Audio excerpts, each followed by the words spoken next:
Hello, Peros. Dito na naman tayo sa Marina ngayon, dito sa Manila, dahil mag-renew ako ng aking Marina Seed ID. Sa lahat ng seaman, ito ang kailangan na i-comply natin para tayo ay makasakay sa barko. So sa ngayon, papasok tayo sa website kung paano ba ang process nito sa pag-renew ng expired Seed ID. Una, papasok tayo dito sa Google Chrome at i-type natin yung Seed ID Renewal. So, ito yung makikita natin yung pinakauna, Marina eSeed is RBOES. So, pindutin yan. Tapos, lalabas itong Gender Equality Disclaimer. Scroll down lang ito. Marami itong patakaran sa gender equality. So pagkatapos, ito naman ang lalabas. Pindutin mo yung appointment at marami ditong important reminders, procedure kung paano i-execute natin.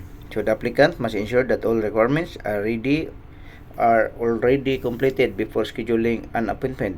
If the applicant proceed with incomplete or lacking of the requirements, the appointment slot and processing fee that were already paid shall be deemed forfeited in favor of the government. So meaning, hindi siya refundable itong mabayad mo kung ito ay ma-forfeited dahil kulang ka ng requirements. So, yung schedule, hindi mo rin makuha. Kukuha ka pa ng iba. Sa doble ang mangyaring gastos. At yung schedule mo rin, yung time. Kaya paniguraduhin na kompleto ang iyong requirements at saka yung payment. So, i-review bago i-submit. Mag-click ng OK. So, marami ditong mga procedures na kailangan nating i-comply. So, kailangan din na yung SRB or seed applicant shall be within 3 working hours na ma-claim mo siya.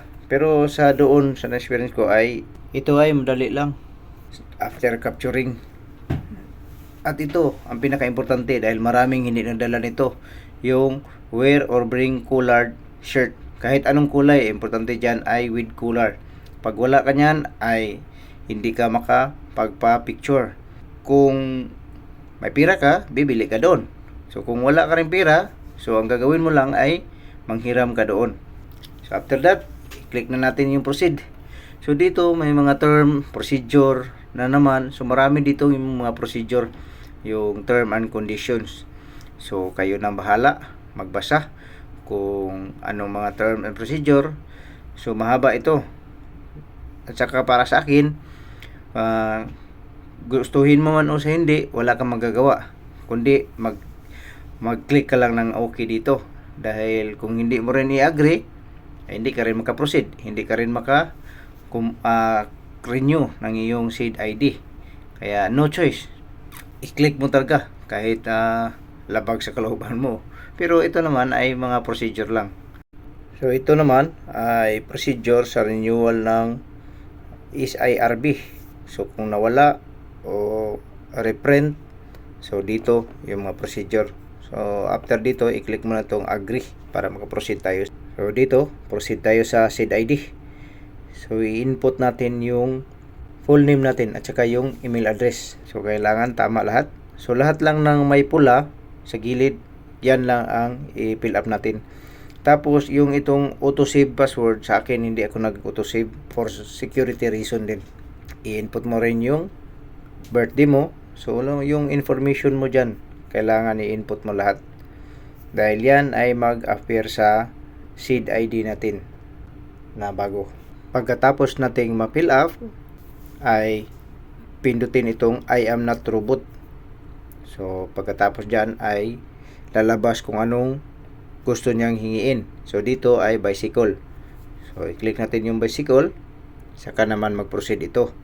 Pagkatapos ay ito ang lalabas. Hihingi siya ng 6-digit OTP na sinend ng Marina o yung computer. So kailangan may submit mo ito within 5 minutes. So ito na, na-receive natin sa Marina OS sa email ad ko. At dalawa ito, email ad at saka sa contact number na in-input. So dito sa email, tinignan ko, OTP number 6 number ang isend sa atin. So yan. I-copy natin. Tapos i-paste natin dito sa form natin na pinilapan natin. Saka i-submit. So kita nyo, may 3 minutes yun na iwan. Kailangan mo submit natin within 5 minutes. Dahil kung hindi, ay wala na rin. So dito, mag-select tayo ng Marina branch. Kung saan yung gusto natin. At saka yung transaction type. Nandito yun lahat. So dito, una yung hiningi ay yung transaction. Ano yung transaction natin? Select your category. So, ang category na inano natin ay seed ID. So, maraming choices dito. Seed ID, SRB, pwede din both. So, sa akin ay seed ID renewal. Renewal ito. So, may mag-fill up ka lang dito na kailangan hindi ka magkamali sa anong gusto mong i-renew o kailangan na certificate or ID. Kailangan kumpleto dahil kung hindi ay forfeited yan at in favor sa government. So dito, branch kung saan yung Marina branch. So sa akin NCR dahil yung NCR nasa Triumph Square, bago, at alam ko walang katao-tao yun dahil malapit yun sa office namin. So yun ang NCR ang pinili ko. 32 floor Triumph Square building, Hilpuyat, Pasay City. Sundin mo lahat ng nakapula dito. Pagkatapos ng step 1, dito na tayo sa step 2. Ang step 2 naman ay pagpili ng appointment schedule. So sa appointment schedule, mayroong green, red, gray at saka white indicator. Yung green ay slot yun. Yung pula wala. Itong gray other month. So yung puti wala talaga. Kaya mamili ka dito. So sa akin naman ang pinili ko dito ay yung oras na hindi masyadong maaga. Bali pang second batch yung 9. Ayan ang pinili ko. 09:30 AM to 10:30 AM. So madali lang dito according sa na-experience ko. So, pagkatapos mong ma-select, i-fill up mo naman yung information mo dito. Yung Siemens book, SIRB, number, issue date, at saka yung seed ID, at yung seed ID issue date. Kailangan magkatukma ito. Kumbaga, synchronize yung seed ID at saka yung SIRB Siemens book. I-fill up lang natin. So, nasa step 3 na tayo na procedure. So, sa pag-fill up pala nito ay mayroon itong time limit, 1 hour. Time limit, kailangan matapos mo to within 1 hour dahil kung hindi ay forfeited to lahat. Uulit ka na naman. So, ngayon, dito na naman sa information. Information yung hiningi natin dito. Bali, yung buhok natin, anong kulay, kung ano yung mga identification natin, so ano yung mga natapos natin, personal. I-input mo lang yan lahat, ano yung hiningi nila. Yung pula lang ang ipilapan mo, yung mga hindi pula, wag mo na. So i-review natin. Kailangan i-review, di bali mag-review tayo ng maraming beses kaysa magkamali tayo ng isang beses ay proceed na naman, application ulit, dagdag oras. So next, confirm your application details. So kailangan may confirmation ito. So Ernito Ponce, so una yung information ko, tapos application details, so nakalagay dyan. Pangatlo is yung location, kung anong branch, kung saan branch ka, mag-renew. Ito yung appointment details, yung date at saka time. Pagkatapos nun ay magbayad ka ng 1,000.